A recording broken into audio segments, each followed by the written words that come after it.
Now, it is my pleasure, my honor to introduce a friend and someone who's going to blow you away and change your mind, bring you to the highest elevation of confidence in getting your business running on automatic.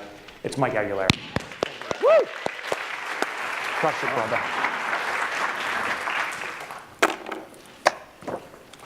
All right, good afternoon. How is everybody? No, come on. How is everybody? All right, who saw me speak here before? Anybody? Raise your hand. Oh, and you came back. That's cool. So I mapped out something when Mike asked me to come, and I mapped out a journey for us to go on today that I promise you, and you could hold me accountable to this, that if you play full out and go on this journey, yeah, here's a paper flipping, you should have a piece of paper open. Just like my employees, I tell them, like, never come in front of me without a paper and a pad. Because that means if you come without a paper and pad, you're pretty sure I'm going to deliver no value. So get a pad and paper, or whatever you're going to do. Tablet is fine, but we are going to do something with pen and paper, an exercise, and I promise when we get there, you won't want to do that with the tablet. Let me give you a little bit about myself. I always start with the most important thing first. One, I am an extremely lucky husband. I am with my beautiful goddess of a wife for over 33 years, since we're 15 years old in school together. And yeah, and the reason I say that is because a lot of stuff that I'm going to share with you, I will not tell you the journey has always been easy. Some of you can relate to that, but I'm going to tell you it's been extremely rewarding. And some of the pieces of what I'm going to share with you, you know, it's one thing to be together. And I mean, who's been in a relationship over 10 years? Raise your hand. 15 years? 20? 30? Okay. Well, you know, it's one thing to be together in a relationship for a long time, but there's a difference between being in a relationship and every night it's just, you know, you sit here, the bag of chips are here, and your significant other's there, versus being passionately in love. Would you say that? There's a big difference there. A lot of people, complacency sets in, and like at one time my wife and I had a conversation and I said, you know, I don't mind sweatpants sometimes, but I don't like them all the time, right? And some of you are laughing because you're like, yeah, that's where we're at. We just wear sweatpants and that's it. So that, I would say, is one of my greatest accomplishments based on what I'm going to share with you. Besides, I am a father, and I'm a very excited father because for two things. One, I have a 19-year-old son. Who has a son in the room? Raise your hand. Okay, so you just know what it's like to, especially from a man's perspective, to have a son. Now, if my son was here, you would be a little confused between him and Bigfoot right now. I'm just being honest with you. He's 6'1". He has a big beard. He's like 270 pounds, and he's just like, give me a hug, Dad, you know? And I'm just like, oh, thanks, son. I'm just such a little man next to him. And I have a 16-year-old beautiful daughter who's an amazing artist. But who has a daughter that is anywhere from 12 to 18? Raise your hand. Okay, now I gotta be upfront with you. This is the most challenging thing I've ever done in my life. I'm not kidding you. Grow a business, 200 employees, couple hundred million in 10 years, piece of cake. 16-year-old, now this is an experience. And I don't, you know, we're at that first boyfriend stage. Yeah, you hear that noise that you all did? My wife says it's completely unacceptable for me when he comes over. Like, I all of a sudden start to train martial arts with my sword when he comes over. And she says to me, babe, that's just not like, someone's going to go to jail. It's probably going to be you. And I'm like, what do you mean? It's just a sword, right? So we're going through this whole experience. And I am a martial artist of 33 years. Any other martial artists in the room? Anybody watch UFC? Raise your hand. Okay, that's close enough, right? I mean, you think you know what you're doing. And I'm a tattoo artist. I'm a tattoo artist for over 20 years. So this part, if you're not freaked out by me by the end, like my wife says to me, she goes, let me tell you something. Don't expect people to understand you, Mike. She says, you're a purple unicorn. We're pretty sure they exist. We've just never saw one before, right? So I am a tattoo artist who enjoys actually a tattoo myself. So, you know, who's got tattoos in the room? Who does not have a tattoo? You all have time, okay? Is that cool? It's not over. You don't have to worry about what anybody thinks no more. Now, what have I done? Why do I go around and speak at different things? And what I've done is, who's from New Jersey? Raise your hand. Okay, so if you're from New Jersey or not, I just sold my business a year and a couple months ago. I grew a company, and some of the things I want to talk about is I started a company when I was 24 years old. It was called Gold Medal Electric. It was an electrical contracting company, and I'm just a normal guy, so I don't have no college education. I have a vocational school education, East Brunswick Vocational School. And just so you know, back then, and maybe it's still the same way today, you have high school, and then you have VOTech. And then there's kind of this divide where I don't know who decides it. Maybe it's parents or society. They just kind of looked at me and they're like, yep, not college material, vocational school material, right? And then I became an electrician, and then right out of school working for people, and I don't know about you, I figured out really quick that I was going to be not a really good employee because I thought everyone, what they were doing was just, there's got to be a better way. So I went into my own business because I figured if that idiot I worked for was able to have his own business with a name, why not me? Right? I mean, he's no smarter than me. He went through a vocational school. And all he does is drink coffee and complain every day. So I figured I'm going to have the dream. Which maybe like a lot of you did the same thing. But didn't you know it, like the dream turned in for me kind of like a horror story. Not so much horror like I got hurt. I was extremely strong while I was doing it. But I was getting fatigued and burnt out.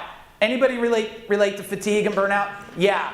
So I always say I'm a little slow. It's 10 years of this grinding. And you know the funny thing, I don't know about you guys, I know maybe tax season, there's no breath of air, right? Well, when you're a contractor, electrician, plumber, whatever it is, like does that stuff just stop breaking? Like it only breaks before 5 and after 9 in the morning? It doesn't. And when you're in your own business, tell me, when does business stop? Ever? It doesn't. It's 24 hours a day, 7 days a week. And for 10 years, we're grinding it out, we're doing it. And we get to a point where my partner walks in, and I'd like to tell you the story. I don't want to tell you stories for enjoyment or excitement, even though some of them you'll laugh at my pain, and that's okay. But I tell it to you because I need to set a really strong foundation for what I'm going to teach you, and then what is going to be possible, not later taking what I teach you, but we're going to make it possible right now. So my partner comes in one morning, and anybody have a business partner? Raise your hand. Did anybody ever have one and they're not around the business partner? Look at all those hands now. So you can relate. So my business partner comes in one morning and he says to me, he goes, I'm done. Now let me ask you a question. Who's my Italians in the room? Italians?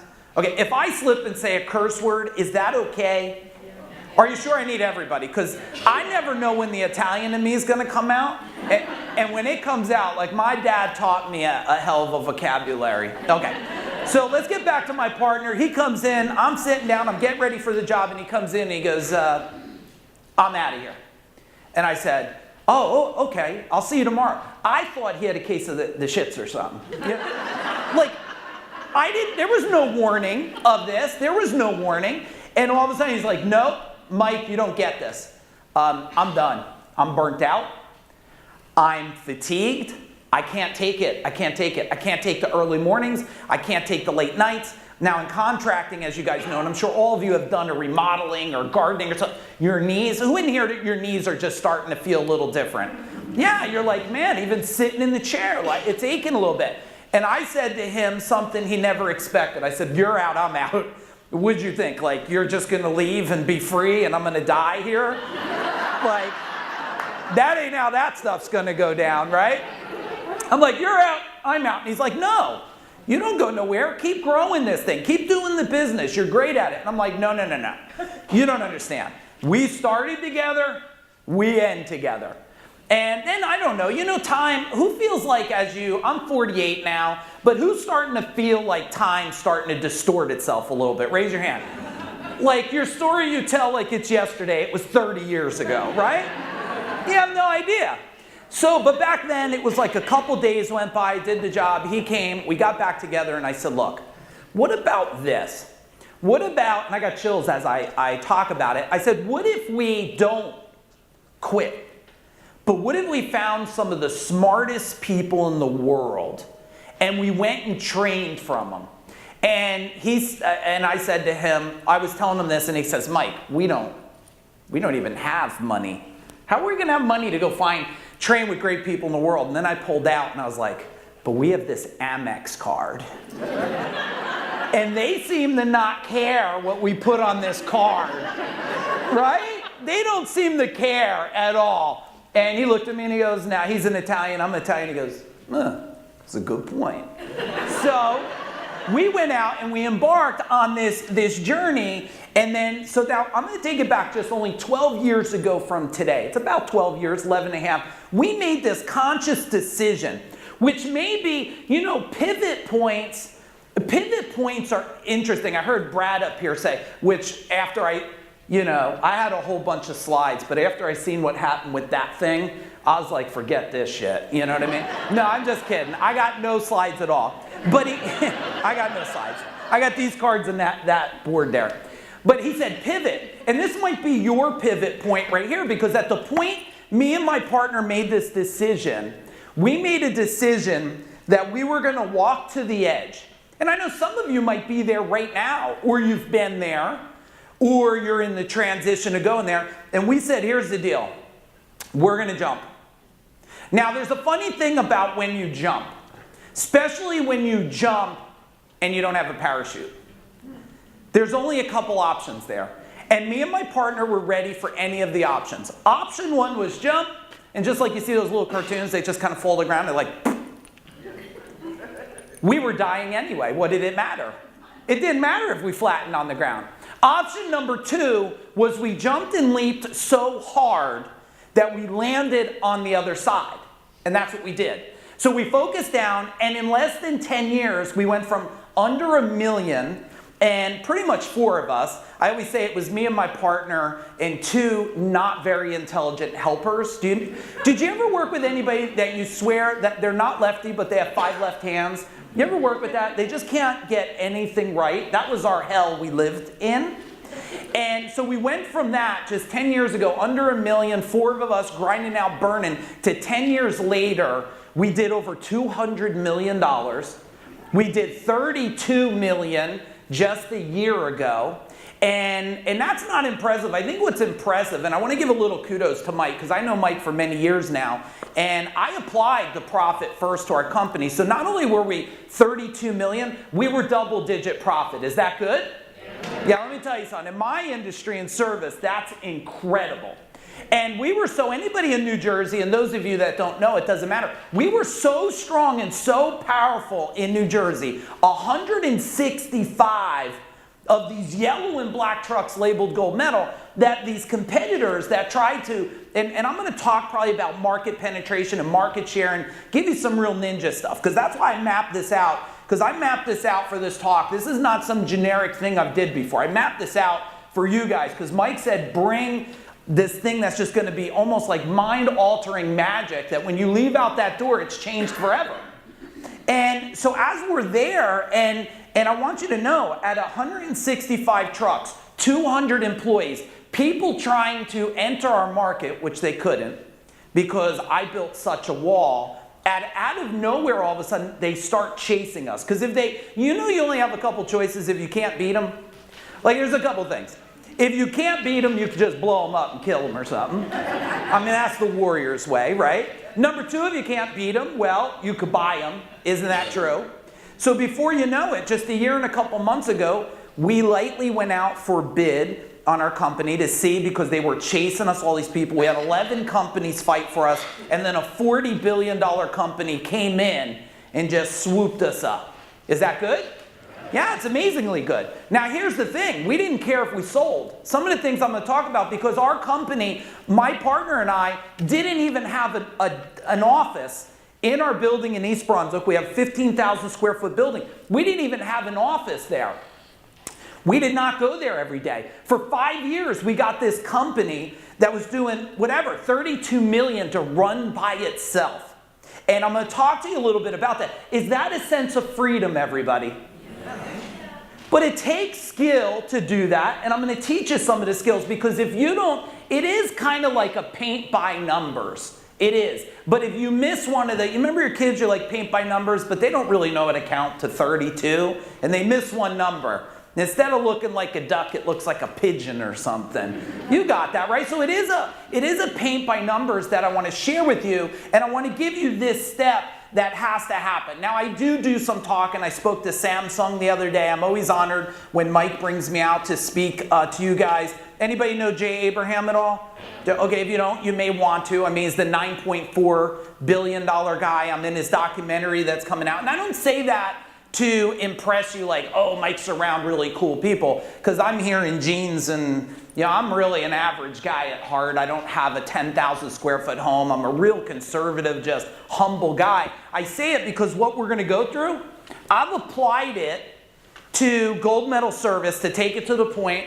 of selling a double-digit profit company for the highest EBITDA that has happened in the last 100 years in my industry. And I applied it to this company here, which is what I do today, CEO Warrior. Now, I'm not talking to you about CEO Warrior except for any other thing except in my industry that I do, which is plumbing, HVAC, electrician, pest control, this type of stuff. I applied the same strategies. And in 5 years, we're now working with 160 companies all over United States, Australia, Canada, and we have become the top training and coaching organization pretty much on the planet for taking a company and doubling, if not tripling its size in a year. Now that's the important part that I want you to really understand. But you, just like all of you with pivoting, there's turning points in life, right? Now, and if we could just be, you know, open and honest in the room, we'll do the what happens in Vegas, what? Yeah, and then someone totally messed this up on me. They said that's true except gonorrhea or something like that. And I was like, whoever thinks or shares something like that? I'm like, you ruined what I would say for 5 years forever now. Now I have to have, what happens in Vegas stays in Vegas, a disclaimer, gonorrhea and bad diseases or something, right? I'm like, this is crazy. But if we could be transparent with each other, who's been on their own since they're like 15 years old or so, real young? Yeah, that's me too. I'm at 15 years old. My parents go through a vicious divorce, and I'm going to share where a turning point is here that is just so important because, again, I want to take you through this journey of shifting that I'm in an apartment with my 17-year-old brother. I know how to survive off of a couple things. Did you ever eat oodles and noodles? Yeah, like it's 25 cents a pack, and you think like you're eating the best Chinese food on the planet. At least that's what you convince yourself of, because you can't afford, you know, Chang's chicken down the road. But you could get 5 of these, right, for $1 on the special. And Steakums, because that was about the only steak I could afford, and cook, and you can't mess it up, because even if you cook it for an hour, it still has the same rubbery texture. Isn't that true? But at 15 years old, if I was to take you there, I had a night, well, I bumped into some relatives that were on my mom's side, and they said something to me that I'll never forget. I was in the mall. Now, if I do not look like this when I'm 15 years old. Let me just paint a picture. I have some tattoos. I have a chain wallet. Now, tell me the truth. Who owned a chain wallet? If you wear a chain wallet, you're just cool. Some of you are still wearing a chain wallet, right? It's like, you know, when you're like semi-cool, it's about this long, but when you're real cool, it hangs in. Isn't that true? Chain wallet, cut off jeans, some kind of guinea tee, because, you know, that's what you got to wear if you're Italian. It's got like, you got to have all the hair hanging out on your arm, right? And I bumped into the mall, and somehow we had a conversation. They said, listen, they said, good luck with you. You'll fail like the rest of them. And I thought, like, man, that was super painful. Not too much for me, because I just give them, like, you know, my dad taught me something. Do you want me to share it with you? But it might be a little edgy. Is it okay? Yeah. You sure? Yeah. Okay, it'll be funny, but it's a little edgy. So my dad says, whenever people, like, really annoy you, he says, you do this. Do you know what that is? He says it's 5 of those. Yeah, so I figured I can't get in trouble, so I'm kind of doing this, right, Adam, and probably said a whole bunch of inappropriate stuff at 15 years old. But that's not the important part. The important part is at nighttime. Did you ever have that night, and it might be for you yesterday or last week or last year, where you stare at the ceiling and have a conversation with yourself? Did you ever have this? Yeah, and I started to say to myself, there's 2 directions at 15. In vocational school, you got to remember, and probably from the same for some of you, I'm from the age where in the back of the bus, Like there was stuff going on that today ain't gonna happen. There's cocaine, there's marijuana. Today that marijuana is legal all over. Back then, there hits of acid. They're doing stuff that I couldn't believe. I never did drugs my entire life. I never smoked. I remember I'm a unicorn, right? I don't drink any alcohol. I never did. I don't eat any gluten. I don't do any caffeine. I don't wait. This is self-generated monster machine, right? I like to make that clear because all of you have this, but it was that conversation at night that leads me into this pivot point that I would prove the world wrong. And I want you to write down in your pad, just write prove the world wrong, because I think everybody has a world to prove wrong. Like, I don't know if it's your job, your community, your family, but everybody wants to prove this big thing that they could change the game forever. And when I made that decision, I saw my path just shift. So when people say to me, did you know you'd be really successful? I said, well, let me tell you the story of Walt Disney, and I'll give you my version of it. You guys all know Disney, and there's a couple young guys that were building stuff in Disney World, and then there's that veteran guy there, been there a long time, and the two young guys go, oh, wouldn't it be amazing if Walt saw this, right? And then you know what the old timer says. He says, what made you think Walt didn't see this? He built this long before. And I think it goes back to this thinking of what world will you prove wrong? And instead of hanging out in the world of pain, what if we just change that where it became fuel and understanding? Because that's what it started to take me on this life struggle. Did you ever find yourself at one time in your life you were ecstatic happy? Raise your hand if you were just like, it was almost like bliss, right? And if you're next to somebody who's not raising their hand, just poke them in the stomach or something, okay? Let's just make sure they're awake in here. Because I get it. Who's an introvert in this room? Be honest with me. Introvert? Yeah, I could tell that. I'm a classic introvert. You know how you know an introvert? I go to a picnic, and I need two things. I need a human and a corner. Isn't that true?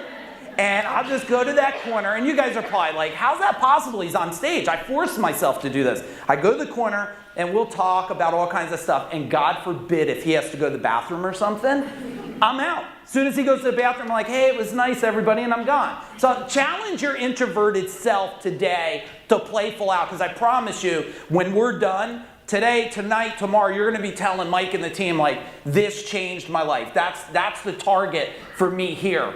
And let me share that real quick, because I wasn't going to share that, but I'm gonna. Has anybody ever had a goal to do anything, lose weight? Have you ever had a goal to lose weight? Raise your hand. And did you ever not hit that goal? Raise your hand. Okay, yeah. Me too. And what happens with goals is that you've been trained that if you get close or don't hit it, it's kind of okay, isn't it? You're like, yeah, this is fine. What I'd like you to do, and I just thought of it now, which started to happen for me, so I'll share the value, is I changed everything from goals to the word target. And I want you to write this down right now. This is such an important thing. And in the room here, do I have any veterans or anybody? Raise your hand if I have any vets. Okay, first off, let's hear it for our veterans, everybody. Thank you. Thank you. But I gotta ask the veterans a question. When the military sees, do they say our goal today is to try to take down the enemy? Or do they say that is the what? Target. That's the target. And do they miss? No, they don't miss. They might adjust slightly, but they don't miss. They take the target down. This is so key because when I started to change during my journeys of life struggles from goals to destinations in time, targets, the whole thinking changed on it. Because the target's a destination in time that must be achieved. It must be achieved. And would it be cool, I mean, why I'm talking, sometimes things that are so huge in value that changed my life, my employee's life, made me millions and millions of dollars. If it snaps in my head, but it's not part of my agenda here, can I share it? Yes. Are you sure I didn't hear everybody? Can I share it? Yes. Okay. So the thing about targets, if I could share it real quick, there's two important things. And you guys may know this or may not, is there's leverage, and there's reward. And this may sound like not such an important thing, but I got to tell you what I learned. And guys on the speaker, is it okay if I walk down and stuff? Cool? Okay, cool. I'd like to come visit if that's all right with you. Is that all right? Okay. So if you look at this target and you look at leverage, and if there is enough leverage, the target will get hit. It will get hit. Let me explain it. So, do you have children, Cindy? Okay, now before this works, do you love those children? Okay, because you got to love them for it to work. Okay, so let me ask you a question, and the answer is perfectly fine. But if I said, Cindy, by midnight tomorrow night, I need $10 million. Legally, can you get me 10 million? Okay, can you get me 20 million? 30. Let's just go to 100. Can you get me 100 million, or are we stretching now? We're stretching. Okay, so 100 million, not sure. Okay, I have her children now behind the room back there. They're hung up above piranhas. And this is just a simulation. Don't panic, everybody. One of you wanted to go check behind the curtain, right? But they're hanging there. And you know for a fact that if you don't achieve this, if you don't get 10 more clients, whatever it is, it doesn't matter what the target is, in this time, which the example is 100 million, they will fall and die. But not just die. Miserable death. Painful. Like just chewing one toe at a time death. This is really disgusting. But I have to make my point because I want you to think, look, people are apologizing. You're pretty sure she's not going to get the 100 million? This is a lot of confidence in this room. They're like, oh, Cindy, you're screwed. Sorry. Who should we talk to for you? No, let's know. Now, my question is this. I know it's a crazy example, but if it's a real example for Cindy, will you get $100 million by midnight? Nothing else would be acceptable. You'll do everything. You'll go up to everybody. Everybody will start polling. You'll go on the news. You'll stand on a train and yell the message. You'll do everything in your power. Isn't that true? Yes. That means for most of you, including myself, you haven't had enough leverage. See, I've had leverage for a long time because the minute I made a decision to have children, I did that decision that I would change everything that my parents did. Now, I can't tell you that all worked out for the best. Some of the stuff they did probably made sense that I should have did it. You know, maybe a little slap in the ass might have made sense. But I didn't do that with my kids. And now my son's 19 and it's just not appropriate. And he's bigger than me. He's bigger, right? But if you think about this, if I have this leverage and there's no turning back. Do you guys know the story of the burning of the boats? If you don't, write it down and look it up tonight. Write it down and look it up. Just Google the burning of the boats. And I'll give you my version. This army is going to go take over this island. And when the army hits the island, the generals turn around and they burn their boats. There's no turning back now. Guess what that means? You either take the island or what? You die. And I think what happens is a lot of you are not treating it with this sense of urgency. But see, with me, when I decided to have children, and my wife has not worked since she's 18 years old, I'm not saying that you should do the same thing. I'm just saying what we chose to do. I've been debt-free since I'm 28 years old. I have not had a mortgage. Not because I'm brilliant, because I'm really good at having leverage. And when every time I look at my children, I say to myself, I never want to tell them they can't go here, can't have that. No, we can't go to Disney World, or no, you can't have that shoe. Now, you got to be careful. I'm not saying spoil them. But I'm saying there's a difference between spoiling and that painful of no. So you guys always have this leverage. You just haven't had it shoved in your face. The second thing is you have to have reward. Because if you don't have reward, it's proven scientifically that the brain, and you should write this down, will run from pain and go to pleasure. You guys know this stuff. You just may not have put it or heard it in this context before. And if you could put, I mean, look, all of us, or most of us at one time, said we want to lose some weight. Well, the fact is, you haven't put leverage. So you look for, who's got something sitting in their damn Amazon cart right now? I mean, yeah. And it's not sitting there because you don't have the money to spend 10 bucks on that next vitamin you think that's just going to chew fat right off your ass like it's nothing. That's not the fact. Isn't that true? You know, you've done all the research. You read it. You did, like, there's 32 testimonials. I took the pill. I woke up in the morning. I looked in the mirror. Half my ass was gone. It was amazing. You didn't do it because you have some of this paralysis thing. You got some of this, overthinking thing. Do you know the average, just so you guys know, which this is really cool. Do you know what is the average amount of things people buy on Amazon every visit they go there? 3. Who said 3?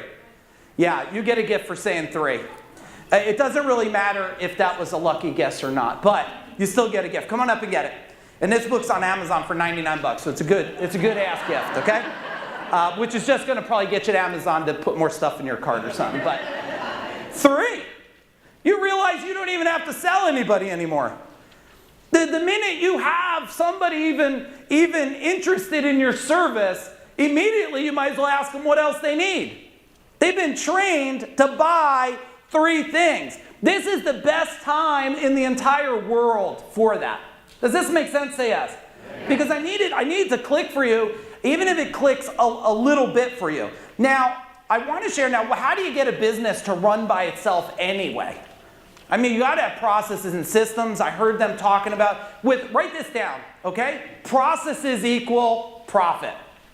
Processes equal profit. You guys know that. That's what gave me my life. And I learned to make a process within 15 minutes. Do you want to know how fast I learned how to make a process? Anybody want to know? Raise your hand. I'll show you how quick. Wait, what? I know I get you because I'm sharing a lot of information, so you're trying to raise your hand right, and you're like, this guy is just blowing my brain up. I get it. But do you want to know how to build a process? Raise your hand. Yes, it's easy. Because with technology, we made it so quick, you already know the problem. I'll tell you my routine. I drive about 20 minutes a day. I think, before I get in the car, I think of a problem, a situation. And I say to myself, okay, this got to be solved. It happened more than twice. If you're trying to solve, this is a lot of business owners I work with, and I work with a lot now. They'll say, yeah, I'm putting systems in place. And I'm like, okay, did you ever have the problem? And they're like, no, but I don't want it to happen. I'm like, you're solving something that didn't even break yet? This sounds weird to me. I'll tell you what's broken? And he goes, well, this is broken. So I'm like, perfect, let's do this. As we drive in, let's just record the solution. Is that easy? Push record. Send it, transcribe it. Have a copywriter or somebody for 15 bucks, put it in a template, read it, implement it. Is that quick? How much quicker could you get than that? And you can make it like Brian was brilliant. I wish he was here. I mean, he's really brilliant in automation. You make it automated. It's like record, hit button, goes out to a virtual assistant or something, transcribes it, puts it together. Is this good? Let me read. It's awesome. Implement it and do a video like they said. That's how fast you can move with this stuff in your company. And if you could get to the point you're putting in one system or one process a week, in a year, what does your business look like? Yell it out. What's it look like? Amazing. Well, the question is, why aren't you doing it? Well, there could be you don't know. Or there could be you're not in enough pain of leverage, right? You're not in enough pain to tell yourself you better move forward. Now, I'll give you a tip I do, and we've used this. One of the greatest leverage examples that I use is my manager, my director for CEO Warrior. He was also a director for Gold Medal. He had to get a task done. And if he failed to get the task done, he had to record a video and send it to his ex-wife and tell her how much he appreciated her. Which then he did. He had to do the video because he didn't do it. And I said, what did your ex-wife say? She was so calm. She said, are you dying? I thought, yeah, that was perfect. So there was leverage, but maybe not enough leverage because he didn't accomplish it. But next time I said he was going to have to hug his ex-wife, and he never failed again after that one. He accomplished it. Let's dig in here the thinking of things that causes everything. And I'm known as a person who creates permanent change, not temporary motivation. Now, some of you went through some other exercise I did, and I'd like to think if you saw me talk and went through something that there was a sense of permanent change. But I want to teach you, before we go for permanent change, a little bit of the theory first, because I think a lot of people have this confused on some stuff. And draw along with me, because as you draw, okay? It will get deeper into your brain. But if you look at this as this crazy iceberg, right? Does anybody want to get tattooed by me now? Or? Okay, well, we don't have time for me to sit here and really do artwork, okay? All right, but if we look at this, the waves, and you're going to all of a sudden, I'm going to solve every problem for you forever. I'm going to solve why you are, where your business is, success or failure, weight, success or failure, relationship, success or failure. And I'm going to show you something on how there's a little unfairness here, but only till I solve it for you. If you look at this, and some of you may know this, but the 5% is your conscious mind. Your conscious mind. And you guys know your conscious mind.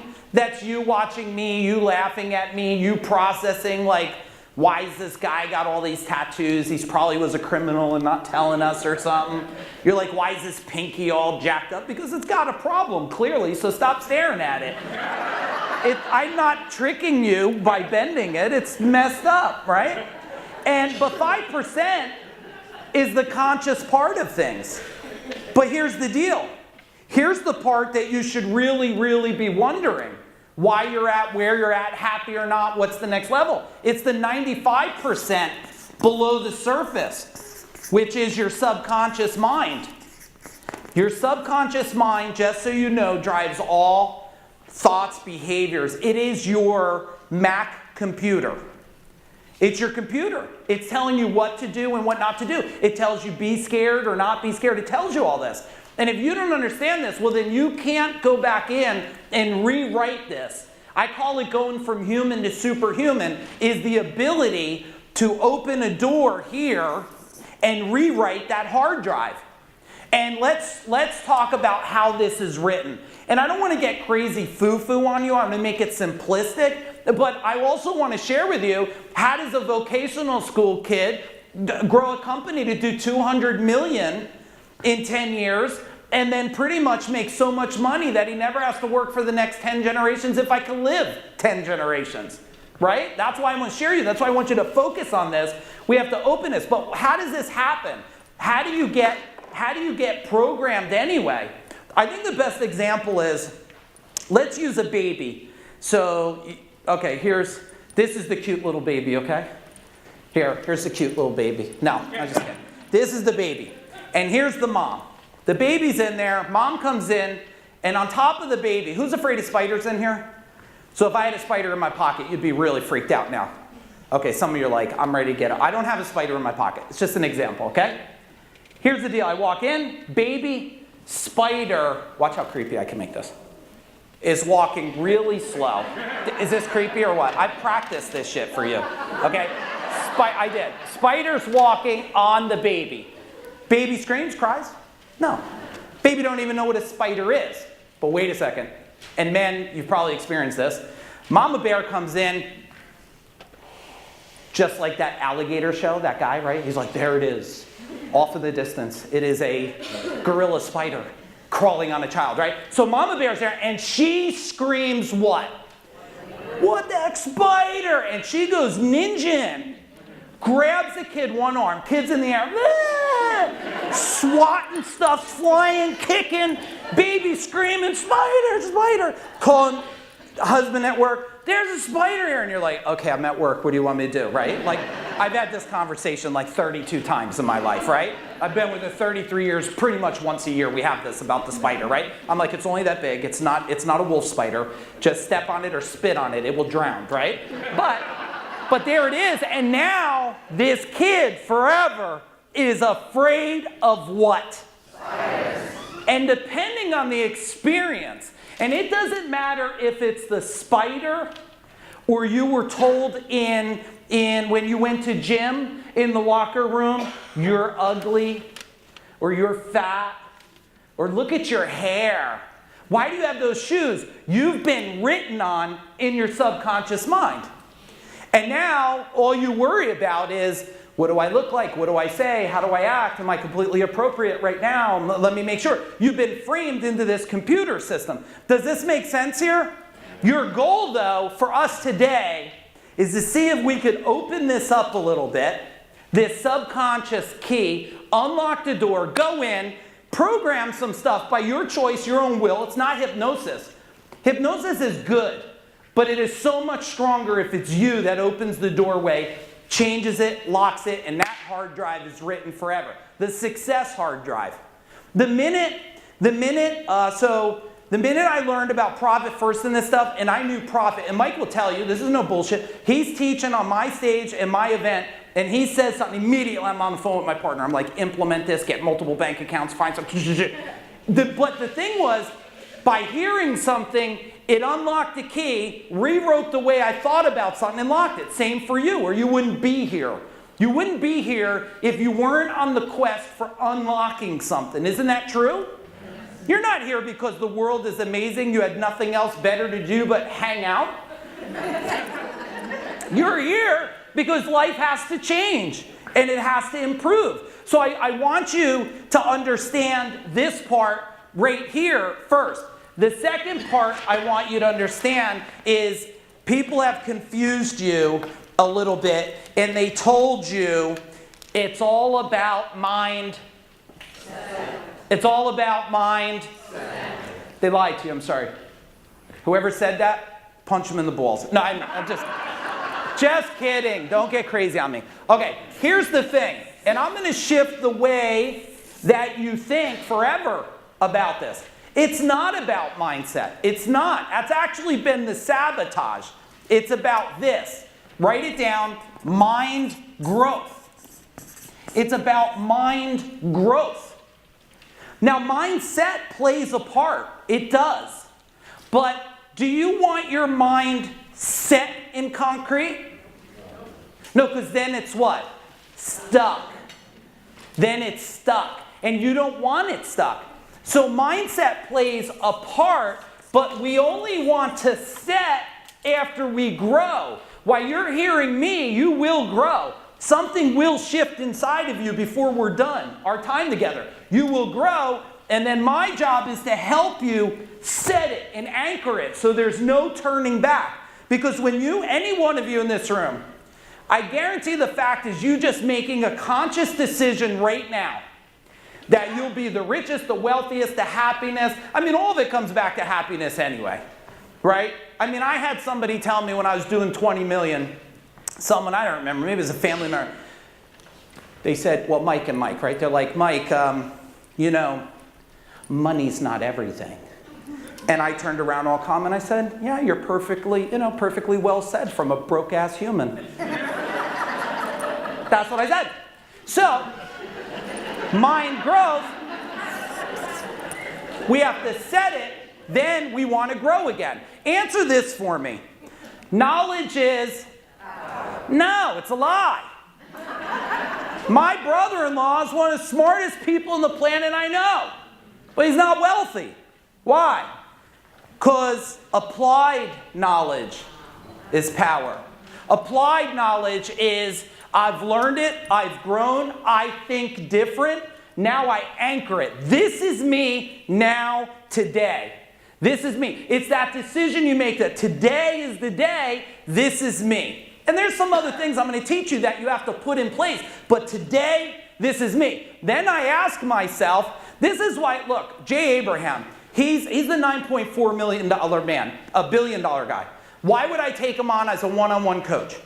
Well, because one, it's very expensive and stretches the heck out of me. But two, if I stop growing, then I'm set. That's why I'm in 4 different groups with some of the highest level entrepreneurs on the planet today. Because I know that being surrounded by drivers who are driven for growth, guess what they do? They bring you up, anchor in, bring you up. So now it's this concrete pillars that you keep growing. And do you want to build a high-rise on sand? No, some of you are trying to build a high-rise on sand. Now there's one more piece after this that I've learned, and being in the martial arts for 33 years, it's my most favorite word, and I hope you learn to adopt it if you're brave enough to strive for it. And that word, and I believe it makes more happiness, more money, more wealth than anything, it's called mastery. Mastery. Once you have mastery of growing, expand. Like, you know how many people told me this? Oh yeah, I read the book, The E-Myth. Oh, Michael Gerber. And I'm like, oh, brilliant. What'd you implement? Well, I didn't really finish the whole book. Yeah, most read book on the planet. Nobody implemented one thing from it. Am I wrong? Come on, tell me I'm wrong. Maybe one of you, the 1%er, figured it out and you put up half a price. Oh, treat it like McDonald's. No, most businesses are not like McDonald's. We don't sell rat food, you know what I mean? I guess I'll never get McDonald's as a sponsor now. So can you guys edit that out, please? No, I'm just kidding. But mastery is the ability and the art to be better tomorrow than you are today. That's the fact. Let me sum up another piece for you, and then I want to do a quick little exercise and see if we could start to unlock the key and shift this stuff. If we have this, this little sailboat here, and this sailboat, it just kind of goes with the flow, it grows, it keeps moving, but then guess what? Something decides, and most of the time, it's you first blaming somebody else second. Someone drops the anchor down, right? So we drop this anchor and we hook it in. And some of you are like, no, it's not me. It's the economy. I don't know about you guys. Some of you probably had a hard time through the last economy. They said it was as close to Great Depression. I made at least an extra $1 million in my company every year. I didn't subscribe to the world's beliefs. I only subscribed to my beliefs. I wasn't willing to let society anchor me. I'm not willing for someone else to say, oh, why do you want to grow? Can't you just be happy where you're at? No. You seem happy. I want to be more happy, right? And I always tell people, when you think you're done making enough money, stop being selfish and make something to give away. I've given hundreds of thousands of dollars to Make-A-Wish Foundation of my own money, cookies for a cure that solves this very bad thing of children cancer that is disgusting, and Wounded Warriors. So when you think you made enough money, come see me, because then I'll put something in your face to let you know the reason you're stepping up is to be a world changer, all of you. Isn't that true? I mean, that's your legacy. If you're not there yet, thank you. Go ahead. Thank you. If you're not there yet, you'll get there to the legacy stage. But will you get there with the anchor? You won't. And that anchor could be the way the mind is thinking today. It could be what my dad said to me when we were maybe I was 15, 20 million, I don't remember. I remember him as a kid telling me money doesn't grow on trees. Who heard that when they were a kid? And I just figured, okay. But then when I was doing 15, 20 million, I told my dad one day when I went to visit, I said, you told me something and it wasn't true. And he said, I never lied to you. You know, Italian dad, big guy, 300 pounds. I never lied to you, son. Like we're going to fight now and stuff, you know. And I said, wait, you said money doesn't grow on trees. But I have a question. If there were lemon trees, orange trees, apple trees, couldn't I just pick that and sell it for money? And he stopped for a minute. And he said, yeah. He goes, I guess money does grow on trees. He goes, but my dad told me that, and I just passed it on to you thinking it was right. I didn't know any better. He goes, now I do.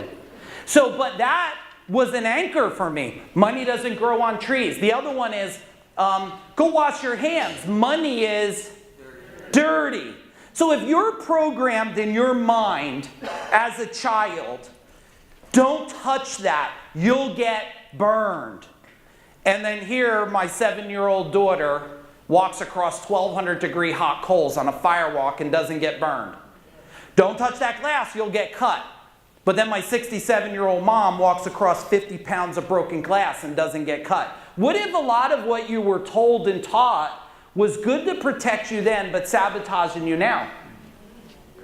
Let that sink in a minute. Now that's okay to understand that. What's not okay is to live within that any longer, because now you know there could be a change. Now you know that it can be different. And what we need to do to be different, and I want you to take a fresh sheet of paper now, but do me a favor, the fresh sheet of paper, rip it out of your book. So I want you to have a fresh sheet of paper ripped out of your book, and let's do something real quick together.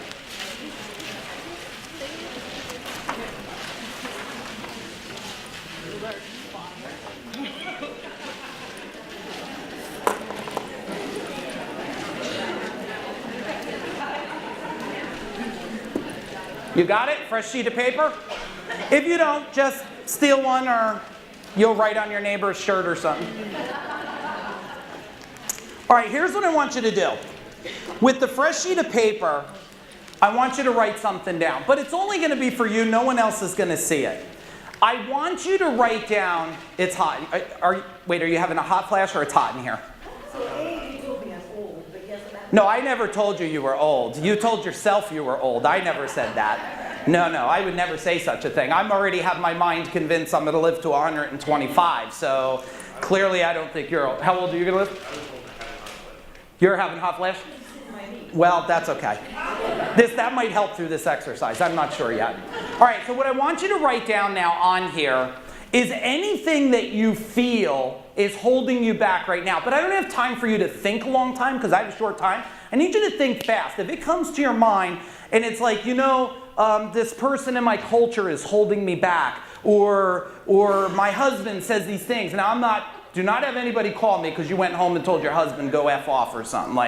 That's why I trained in case there's a confrontation. Except against Mike, that's a story how he beat me. We're not even going to share that tonight. But I want you to write down right now anything that has been holding you back, that you think's holding you back, an anchor. But I want you to make sure the anchor is whatever you believe it is. So start writing it down. I won't look, and I'm pretty sure your neighbors don't want your crap. So don't worry about anybody else seeing their stuff. Just write down, this is holding me back, What about your mind has been holding you back? I've been telling myself every night, I'm too old, I'm too young, I'm not deserving, I live in this community, I drive this car, my mom told me you'll never amount to anything, my dad said, why don't you grow up already, look at you. Whatever it is, it could be phrases, words, the way I think, it could be the environment, the culture, it could be anything. Write it down. It could be what you think your market. There's not enough customers in this market. Or you could use the best one. People don't want to pay that kind of money for that. I sold a $6,000 toilet. I'm pretty sure people have money. That thing blew air on you, did everything but bathe you. But people bought it all the time. When I used to say it's hard to find good people, how would I ever find good people? I programmed my mind of impossibility. If I say to myself, it's hard to find clients who want to pay. It's hard to find clients that want to pay. You think one day your brain just goes, boop, here's a great paying person. It doesn't. It doesn't work that way. It's the record player. So write it down. If you're looking at me, you're not writing, just listen to me. And write down anything that you feel is holding you back. It's like, I believe this, I've kept this too long, I've used this excuse. Why? Just think of, why are you not double your size? Why are you not double your profit? Why is your happiness not double? Why is your marriage not 50% more passionate than it is today? Write it down on there. Man, this is why. This is what's holding me back. It's these words, these thoughts, these things. You only have 30 seconds to do this. If you're staring at me, you might need me to give you some of your stuff you don't see. So I'd rather you just write your stuff. Now don't be freaked out if you look at me. It's okay to look up, but I want you to write down. And if somebody's not writing next to you, write some of your stuff and just hand it to them. Because they have it anyway. I get it. People don't want to face, right? They don't want to face this dark block, this darkness. They don't. And I tell all my clients, look, if you're going to work with me in the world or whatever we're going to do, you have two choices. Tell me what you want. And I'll ask you right now. Do you guys want hurtful truths or comforting lies? Hurtful truths. Yeah, you say that. Now, hurtful truths are not meant to hurt you. They're meant to know that I'm being honest. A lot of people, I think, they want comforting lies. Or you're delivering comforting lies. How do I look? Oh, you just look amazing. No, you look like shit. Now, I'm not saying to say it that way. But I'm saying it's better to deliver somebody. I want to deliver you the truth about stuff. The other thing is, and this phrase, you'll know the answer. You'll know the answer. The truth will set you free. But why don't we say the truth? The anchor is the truth. It's at least your truth now. People want to tell you this. They just tell me, you just got to be more positive. Don't you want to throat chop them people? You're like, I will mace your face and throat chop you right now and then feed you bad red meat. I don't know where that one came from, but it sounded good to say. Because you don't want people to tell you that. You ever see, I've seen positively really nasty people. They were very positive nasty. Look they were excited as they were nasty. You don't want to hear that stuff, but what you do want to do is we want to free the anchor. Okay, now you have the piece of paper. Now here's what I want you to do. Everybody has one. Stand up real quick, stand up. I know some of you got blankets, and this is always amazing, right? Where are we today in life that just to stand up looks like this? Oh, Jesus, really? This guy?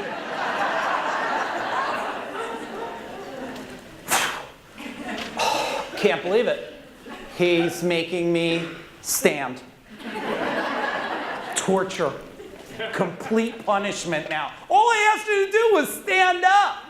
That's all I asked you to do. All right, now I want you to hold this piece of paper and play along with me, and nobody touch each other, especially because men get stupid sometimes. So keep your hand, because I'm a man. My wife reminds me that was pretty dumb. You just did that. So I don't want nobody to do dumb stuff. But here's what I'm going to do, real fast. I want you just to close your eyes. Now, if you're someone who has an equilibrium problem, then don't close your eyes, because I don't want to pick you up. Otherwise, close your eyes and don't look at me. Just think in your mind a second and hold that sheet of paper and ask yourself this question, in your mind only.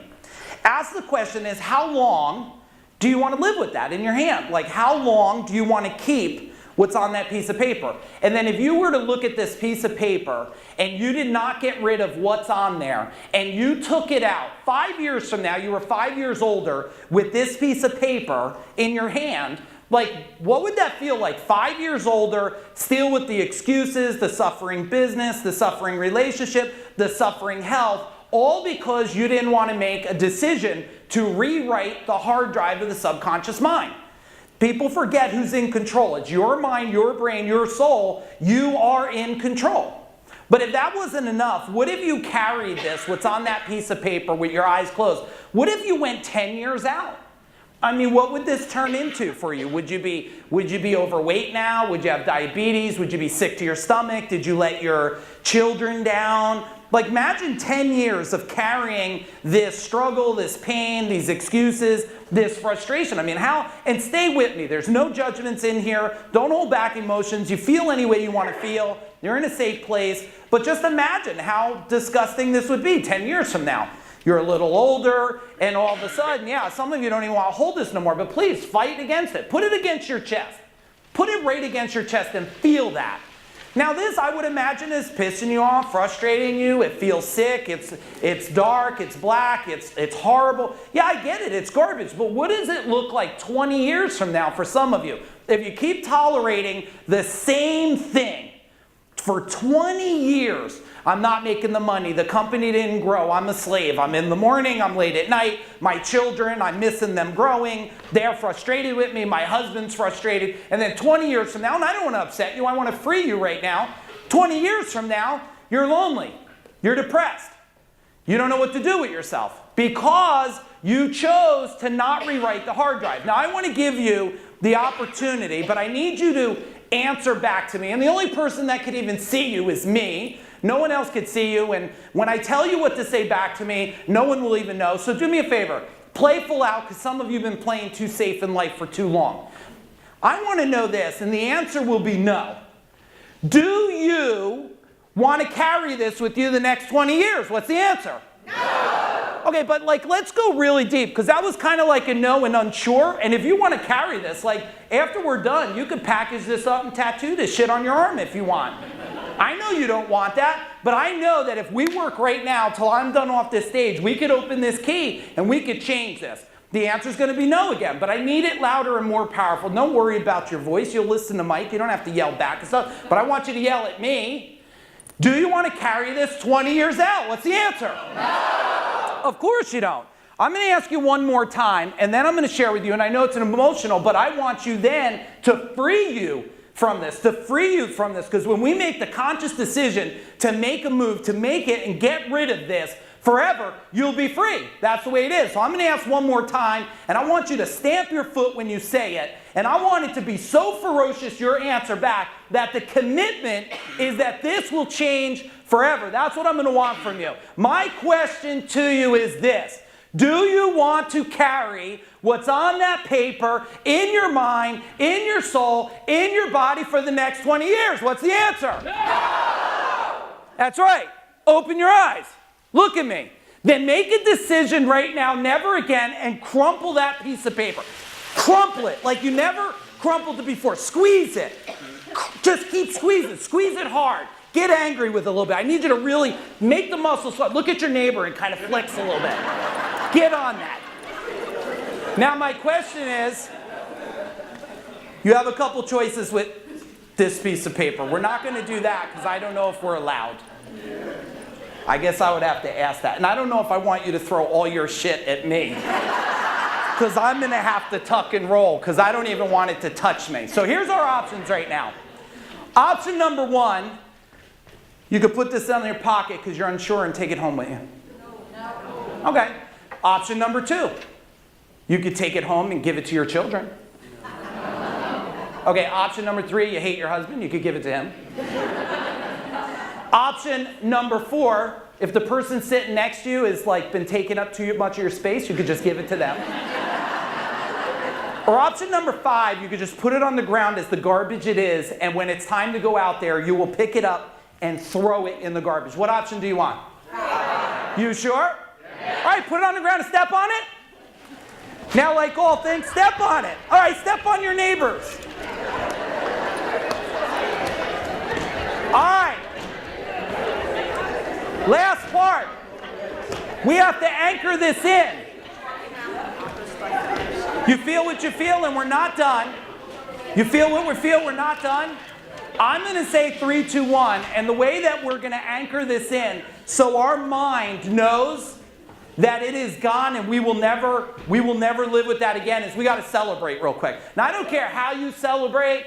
I don't know if we could put some music on. I don't care if you jump, clap your hands, raise your fist, but I'm going to need it for the count of me going, now look guys, it's only going to be 10 seconds, but I'm a little scared at the way you got up off your seat. So I'm going to have to ask you to give it 10 seconds of everything you got. Scream, yell, clap, everything. Introverts, let it fly, okay? Here we go. 3, 2, 1, go. Let me hear it. 10, 9, 8, 7, 6, 5, 4, 3, 2, 1. Take a seat. Nice job. Beautiful. Take a seat. Take a seat. Grab a pen and paper. Take a seat. We are not done. We are not done. Nice job, everybody. All right, grab a fresh sheet of paper. Let's put some process in here. Let's do some process now. Here we go. Draw a triangle. Draw a triangle. Put life in there.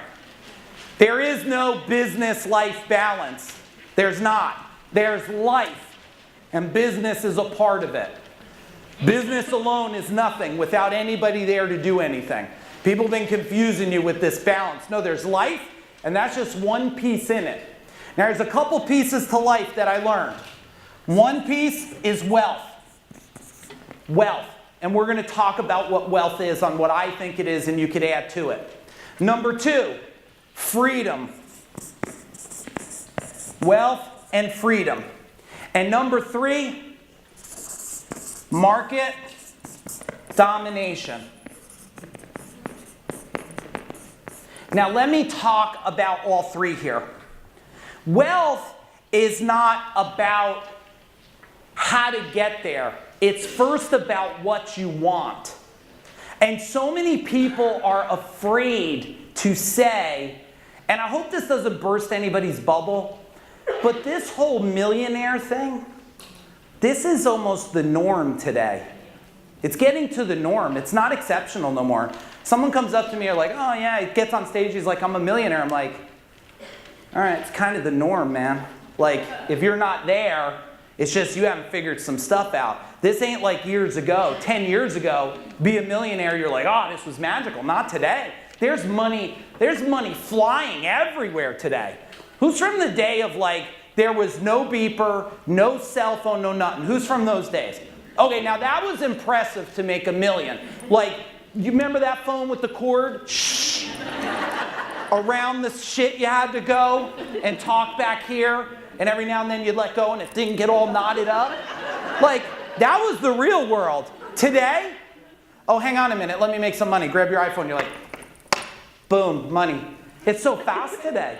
Automation. Remember the payphones? Be honest with me. Every time you went to a payphone, how many of you stuck your finger in that dirty hole? That was completely inappropriate. You're the dirty mind, not me.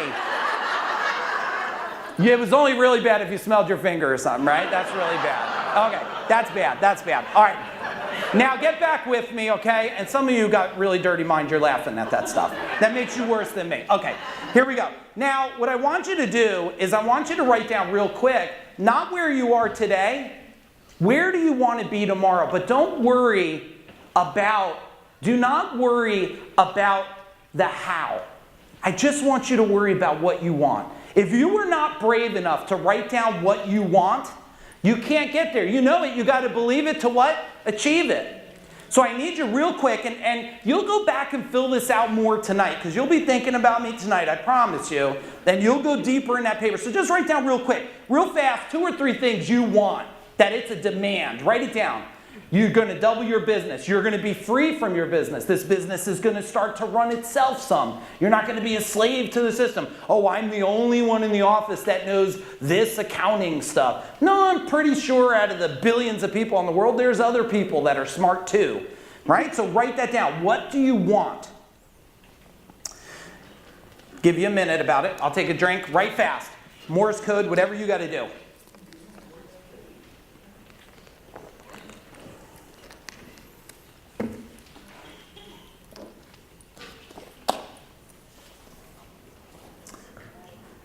Okay, next thing. So first you got to know where you want to go. Then you just write down, you'll reverse engineer it. That's what people like Mike help you do. The goal is to reverse engineer the journey. Where's the destination? And then I just ask my, like, is it any harder than this, everybody? Where are you at? Where do you want to go? Reverse engineer the action steps to get there. You realize you're not the first one in the world growing this business, right? You realize success leaves clues, right? You realize other people have ran the journey. Stop trying to re-engineer the wheel. The wheel is out there. Now, there's an important thing about the wheel that I want to tell you guys to go for this wealth. You have to be your very best self that you want to be. You have to be. When I started CEO Warrior, I went out here in a, can you even imagine, you're probably going to throw up in your mouth, I'm telling you. Can you imagine me in slacks, with no goatee, with a button-down shirt? I mean, no, you're like, you threw up, right? It's horrible, it's horrible. And I'm telling my wife, I am dying wearing this. And my wife is so beautiful, she's my goddess. She says to me, well, she puts everything so simple, she's like, oh, well then just don't do that. And it was so simple, it changed my life forever. And I was like, throw all the shirts out. She's like, what if you have to go to an event and wear that? I said, I won't go. If someone invites me to a place and I have to wear a tie and jacket, I will not. I don't care if it's Richard Branson. I don't care if it's the president. I won't go. I just won't go. Because that's not me. So I would say for you to get to this wealth, you have to understand, you have to be the purest you, and then people will be magnetized to that. And you'll be free forever. Stop worrying like, I remember my daughter. Anybody's daughter have purple hair at one time? Or did you fight it? Yeah. My daughter wants purple hair at 12. My wife says, I don't know about this. And I said, well, what? Let's look at it. What are we afraid of? Are we afraid of her purple hair or what other people think? Because when we're afraid what other people think, then how do you tell an artist, a girl artist who's creative, not to put creativity in her hair? This could ruin her the rest of her life. It's just a trend. When she's done, purple will go away. But I wanted to teach my daughter, be yourself, whatever that is. And it sounds maybe like this is normal, but some of you are not doing that. You think you're in an industry, and people tell, nope, you don't know about my industry. And I'm like, really? Why don't you tell me about your jail cell that you're in? Because that's what a lot of people are in. And that's what's holding them back. Because they're not pure. Now, I'm not telling you to be a slob, even though some of the richest people in the world just, They look like plain Jane people. Does this make sense? Yes? And some of you, just the fact of doing that today will free you. Now let's talk about freedom. Freedom is about, I would say, more about your not to-do list than your to-do list. You might want to write that down. Because if you think about it, and if I asked all of you this, how many of you, and don't bullshit me, be honest with me. How many of you, before you go to bed, you have your plan written out for your next day? Raise your hand. Before you, no matter what. Okay, what is this? That's 10% of the room. But if I tell you that the traits of the richest in the world, including myself, do not go to sleep until we have a plan of success for tomorrow, why would you all not do that? Now stop going to Staples and looking for the perfect planner. I've spent thousands of dollars on every flip tablet, every book with 3 holes, grids, sheets, monthly calendars, and they never work. I always go back to, who's it like a yellow or white pad monster? You just, right? That's all I do. And if I'm traveling, I don't even bring the pad. I bring a little index card, and I write my plan for tomorrow on that card. And it sounds like it's easy. I'm not going to say it's easy. It takes discipline and focus till it's a habit. But when you do it, did you ever wake up in the morning and felt like you didn't sleep? Raise your hand if that's happened. Yeah, I know why. Because your plan is trying to happen in your mind while you sleep. The minute you write it on paper, your mind says you don't need to remember that. You can now sleep and dream. And this is scientifically proven. I'm not giving you foo-foo stuff like I took some kind of mushroom or something. Woke up on the mountain all zen and everything. You write it down. It's out of your brain. Your brain does not have to do that now, and it could heal and focus and dream. When you wake up in the morning, you're like, here's the card. Let's do this. Write that down as an action item for you, please. Write that down as an action item that you're going to consider doing it. I can't force you to do it. I'm not your dad. But I'm going to tell you, if you want greater levels of success, teach your people this, and you do it first. Because if the leader doesn't do it, nobody will do it. You must do it first and prove it out. Now let me talk about market domination. Market domination is my favorite. Who's on my social media, my Facebook or anybody? Okay, if not, get on there, not because I need more friends. Get on there because you want to see what domination looks like. I will haunt you and hunt you. But, did someone say yes you are? Thank you. But that's market domination. Market domination is nothing more than you want to be the king or the queen of the castle. You want to say, because market dominators, some do it for themselves. I do it like I hope you adapt doing it because you want to shift something. You want to change. I thought of an idea. I can't share the exact idea, but this is going to be so profound. I believe in the next 10, 20 years, it's going to change poverty. It's going to change homelessness. I thought of this on the plane coming back from Samsung. You know why? Because I don't believe I'm human. I believe I'm superhuman and can change anything I want. Just like you can. You just have to believe that, right? Domination is the ability to say, I will be the best and own this market. Just like I owned New Jersey. Just like I own CEO Warrior is the top training and coaching organization in the world right now for what we do. But I want to give you, is it cool if I give you the action steps, some of the key pieces to this? Would that be cool? Yes? Yes. Give me a good old yes. Yes? Yes? Okay, cool. All right, so the first thing is you have to understand your personal brand. We just talked about that a little bit. Who you are, what you stand for. A lot of companies, now don't do the mistake I did. I started CEO Warrior where I was the face and the brand. I wouldn't do that. I would be the voice of the brand. Okay, Steve Jobs was not Apple. He was the voice of Apple. Who's an Apple user, by the way, anyway? Who's not an Apple user? Please leave. No, I'm just kidding. I'm just kidding.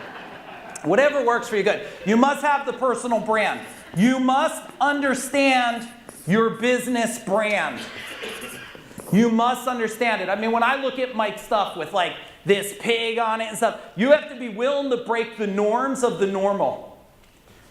That's what breaks through today. Your personal brand. Some of you probably got to reinvent it a little bit. Some of you, it was good 20 years ago and it's got to be fresh. Probably every 10 years, your brand needs a little tweak, a little jet fuel, a little motivation. Anybody disagree on this?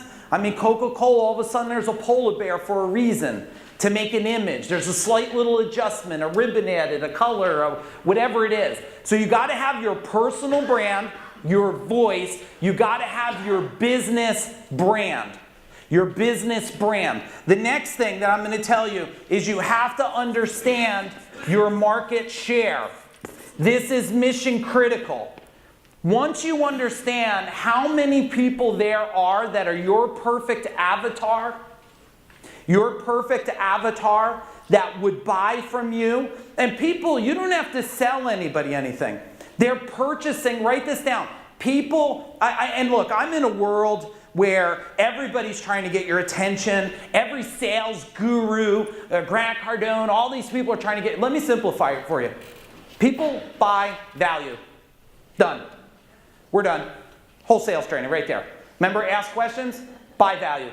That's all. And if people are saying, oh, that's a lot, or is that your normal fee? You're not delivering value. Value gets yes all the time. Write this down too. Never, never, never, and I think okay, don't teach your kids this, but for you it's good. Never hear the word no. Hear not now or not yet. Never hear the words no. Oh, did you say not yet or not now? Right? I don't hear we're not going to do business. It's not yet. Okay? Not now. It's never a no. The next thing, I want to give you which this will go great with Brian's. I wish he was here because he is such a wicked smart person. Frequency. This is your marketing lesson. I gave you your sales lesson. Let me give you your marketing lesson to build an empire. Frequency. The more you are seen, which they used to say this, so who knows what's true today? They say, oh, they need to see your brand 6 to 8 times before they remember you. Okay, that was before an iPhone. What do they need to see you now? 600? They're like, no, 23. Come on, really? If you pick up your phone, you got 42 texts, 18 emails, right? Amazon sent you 32 messages. They're still trying to sell you that pill to take your ass away. But if you understand frequency, you understand that if I stay in the mind and I'm everywhere they are and they see me all the time and I am giving value first. I say this, get rid of the word selling, just cross it out and call it serving. I have won every game, every business, grew it faster than everybody that I know in my world by serving better than everybody else instead of worrying about selling them something. I'm going to give you one last piece while we get towards to the end here. This changed my life when someone told me this. I wish I knew which mentor. I don't remember because I've spent over $1.4 million on my own education. And that's no joke. I could show you all of it. I've trained with everybody on the planet. They told me this, Mike, there's Anthony Robbins and everyone else. In the world of leadership, there's John Maxwell, everyone else. In the world of profit, there's Mike Michalowicz and everyone else. He goes, you're either the number one or you're everyone else. And then that was a big lesson. He says, so if you're going to step and grow a company, he said, play the game the best you can be. And I was like, man, that's good. He said, number two, I'm going to give you, make it a movement. Make it a movement. It's like profit first. I mean, Mike spoke at my event so many times. I'm so honored all the time. And this is a movement. Profit is something that it's unacceptable behavior not to have profit. If you don't have profit, you're losing. So when you could create your business and come across to the people as this is a movement, it will change the game. Okay? Next thing, be relentless. Be relentless. You have to move faster, have more energy, have more excitement. You have to live and breathe in power every day. You must be relentless for the journey. And then the last part, and I hope I don't know if Mike's in here, but I'm going to open up for a couple questions for our last couple minutes, is write this phrase down because this has served me so well for so many years. And, well, I'm going to give you two. This is a recent one for me, and then I'll give you the old one. Write this down. What are you thinking about? What are you thinking about? What are you thinking about? What should you be thinking about? I wonder if that's as profound to you as it is to me. What are you thinking about versus what should you be thinking about right now? Oh, I'm thinking about buying this thing on Amazon and getting a free apple peeler. Well, what I should be thinking about is putting a system in my company. What do you think? I'm thinking about what I'm going to watch. My wife watches this Big Brother. Anybody else watch this? This is a ridiculous show. And if it ain't that one, it's the housewives of 32 different counties. And I don't get any of them. But I watch it because I'm amused by human behavior of stupidity, right? So I entertain and watch it with her to spend time on that. But if you think about that, what are you thinking about? What should you be thinking about? The other thing is this one here. You have to be willing to do, write it down, you have to be willing to do what others won't do. You have to be willing to do what others won't do so you can have what others could only dream of having. That's what I want you to think about there. Now, let me open it up for a couple minutes. And what I'd like to do is get either a question from you guys about anything before I finish, which is only about 2 minutes, or if somebody's willing to give a feedback of what their greatest, let's do that. That'll be better use of our time. Because when you share feedback, other people hear it. What is a greatest nugget that you picked up from my talk that you're like, that's a game changer or something that happened through the process? Who would start us off first? Okay, I'm going to come here because it's close. Yes, sir? Talk to everybody. I really like the idea of writing down essentially your to-do list for the next day or your success plan. Yeah, game changer. Here you go, brother. Take that. All right, right here. So my biggest one is the simplicity. You showed us how to create processes, which is recording the solution, sending it off to be transcribed, Yep. videoing it, and then implementing it. Done. And they'll Nice job. There you go. I'm going to walk this way. I want to tell you something about processes. Most important thing, keep your hands up. Remember, it's less hard than standing. Okay? The point about processes, the last part on the bottom says this. At any time, this process does not fit our interior or exterior customer, our in-house or out-house customer. You are responsible to modify and improve this process. That's key. I'm going to go with you next, because you did such an amazing job sharing up there. I'm going to give this to you first, because I don't want to reach over after. Share. Well, my favorite part from today was you have to be willing to do what others won't do so you can have what others might. Man, I could have just did that and left in the beginning. That would have been great. Good, I'm glad you got that. Let's go here, and then I'm going to come to the back. Stand up and tell everybody. The simplicity of the reverse engineering of where you want to go and where you're at now. Yeah, very nice. We're going to go right over here. Take this and then share it. I really liked what you said in the beginning.